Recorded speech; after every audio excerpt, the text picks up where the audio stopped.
Imagine this. It's 3 a.m. in a quiet Mexican border town. You're standing at a gas station, and out of nowhere, a van pulls up.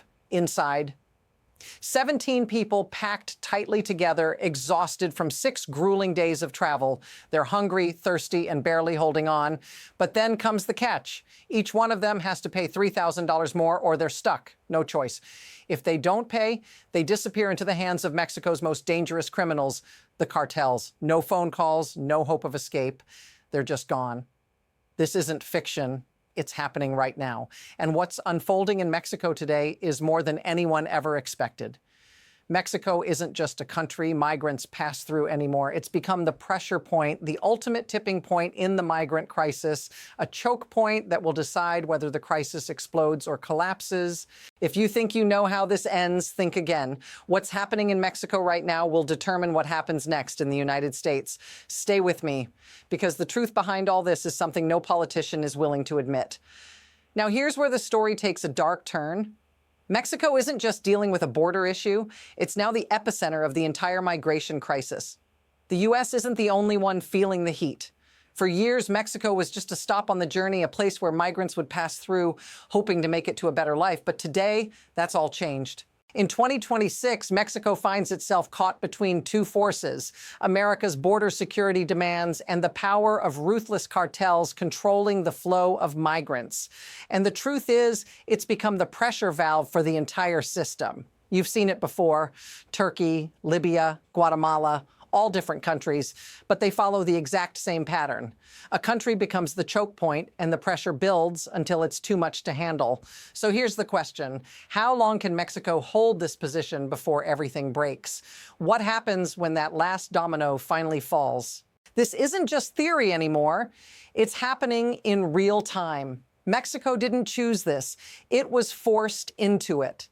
In January 2025, President Trump made it clear Mexico had no choice but to stop the flow of migrants or face 25% tariffs on $600 billion in trade.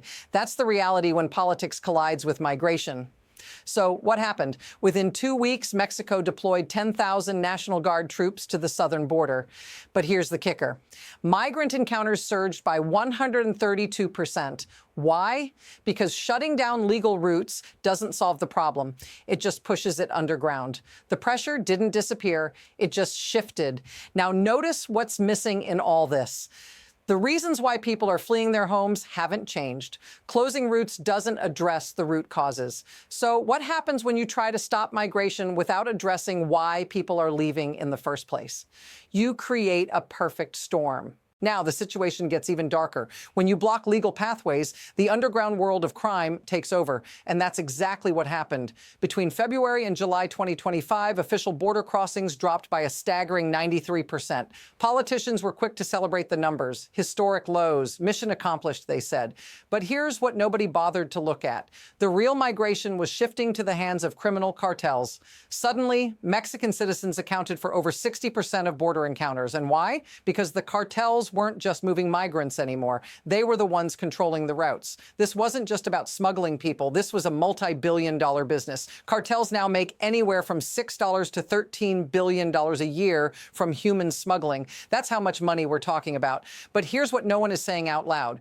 When cartels take over, migrants stop being people, they become inventory. Let that sink in. Over 70% of migrants surveyed by the United Nations in Mexico in 2025 reported being victims of crime, kidnapping, extortion, ransom. It's not migration, it's human trafficking, and we're fueling it. But it gets worse, way worse. When you build walls, you don't stop migration, you industrialize it. Every mile of border fence just makes it more difficult for migrants to cross on their own. And guess who profits from that difficulty? The cartels. They're not just smugglers now, they're the ones who own the infrastructure. The U.S. government just awarded $3.3 billion in contracts for new border security measures, smart walls, sensors, cameras. They're celebrating this as a victory, but let's look closer. Every time we build a wall, we make the smuggling routes more valuable, and here's where it flips. The harder it is to cross, the more deadly and expensive it becomes. The cost to cross the border with a smuggler? In 2015, it was $2,500. Today, it's $3,000 to $10,000. In some high-risk zones, it can reach $15,000 per person. Between 2024 and 2025, migrant deaths along the border jumped by 43%. Not because more people were crossing, but because the crossing itself has become a life-threatening gamble. We're not building security here, we're building cartel profits. And the more we spend on enforcement, the stronger they get. Now, things are moving fast. The pressure is mounting. In the past few months, a series of events have accelerated the crisis to a breaking point. First, the cartels started expanding their operations, taking over more territory. Then violence in border towns spiked. Just look at the numbers. In Sinaloa, more than 600 people were killed in a cartel power struggle within just a few months. And this wasn't just a turf war. It was a reorganization of the entire smuggling infrastructure. The Jalisco New Generation Cartel, CJNG, expanded into 19 Mexican states, gaining control over some of the busiest border crossings. This isn't just about drugs anymore. This is about control.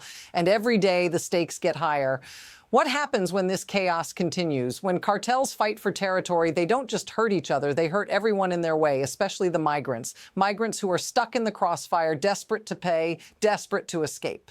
And here's the question nobody wants to answer. When do we stop pretending this isn't a full-blown crisis? Let's zoom out for a moment. It's easy to get caught up in the politics, the numbers, and the border wall contracts. But here's the hard truth. There are real people involved in this, people just like you. And every decision made in Washington, every policy shift, every border fence, it all impacts them. Imagine being one of those migrants stuck between a violent cartel and a border you can't cross. You're not running toward opportunity anymore. You're running for your life. And as the pressure builds, the stories of human suffering only get worse. Here's a chilling statistic. More than 70% of migrants surveyed in Mexico in 2025 had been victims of crime, kidnapping, robbery, sexual assault. And yet, it's easy to forget that these are real people with real families trapped in a deadly game they didn't choose to play. If this feels familiar to you, if you've seen how these kinds of systems can break down and hurt everyday people, drop a comment below. Because this isn't just about policy, this is about the human cost. Now let's stop and think for a second. This isn't just about a border crisis. It's about a system that was never designed to succeed. And the more we ignore the root causes, the worse it gets. Here's what politicians won't tell you. The problem isn't just migration. It's the global systems that make this all possible. The leverage, the incentives, the spectacle, and the fear. When you outsource enforcement to cartels, you're not solving the problem. You're reinforcing it. Cartels thrive because we created a system where they are the only ones with the resources, the manpower, and the infrastructure to navigate this mess. Every time we invest more in border security without addressing the human factors, violence in Central America, corruption, poverty, we're just making the cartels richer and more powerful. It's like trying to put out a fire by feeding it more fuel. The more we militarize the border, the more we push people into the hands of those who are profiting from their desperation. The uncomfortable truth is this: we've built a system that allows the cartels to grow stronger, not weaker. And the longer we let this go on, the more out of control it becomes. So what comes next? There are two possible futures ahead, and neither of them is simple. On one hand, we could continue with the same policies, the same border walls, the same enforcement measures. And yes, that might make the numbers look good for a while. But here's the problem. When you don't address the underlying issues, when you don't fix the root causes, all you're doing is delaying the inevitable. And soon enough, the pressure will reach a breaking point again. On the other hand, there's the possibility of real reform, policies that focus on the human reality of migration, creating legal pathways for asylum, investing in Central America to reduce the violence, poverty, and instability that drive people to risk their lives crossing the desert. But here's the catch. This kind of reform takes time, and in the meantime, the cartels are getting stronger and more people are getting hurt. The future is uncertain, but one thing is clear. The next move is already forming. What path will we choose? And how long can we keep pretending this isn't a ticking time bomb? Here's the final unsettling truth. The whole system is on the edge of collapse. Mexico, once a partner, is now the last barrier between desperation and disaster. And when that barrier breaks, it won't just be a Mexican crisis, it'll be an American crisis too.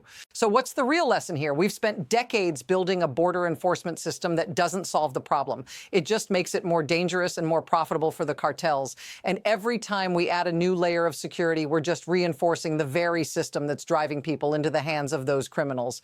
But here's the key takeaway. The pressure is building.